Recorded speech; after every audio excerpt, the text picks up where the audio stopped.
درس امروز ز. ز مثل زیپ. زیپ. ز مثل زیپ. ز مثل ترازو. ترازو. ز مثل ترازو. ز مثل میز. میز. ز مثل میز.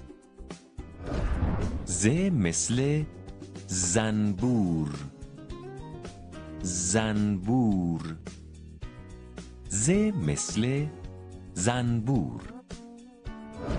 ز مثل کوزه. کوزه. ز مثل کوزه. ز مثل سبز. سبز. ز مثل سبز. ز مثل زنگ. زنگ. ز مثل زنگ. ز مثل باد بزن. باد بزن. ز مثل باد بزن. ز مثل تبریز. تبریز. ز مثل تبریز.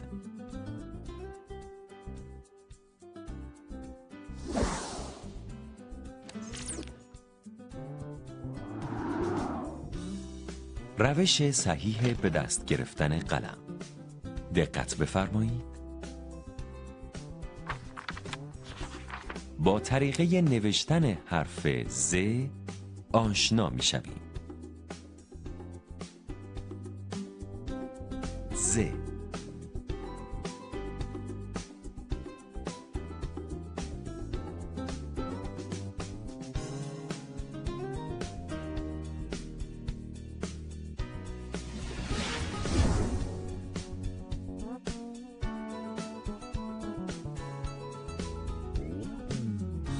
ترکیب کنیم و بخوانیم.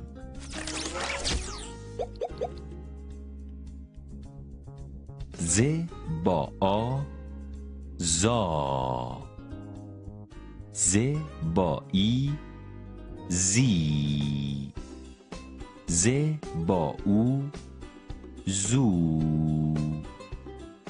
زا زی زو.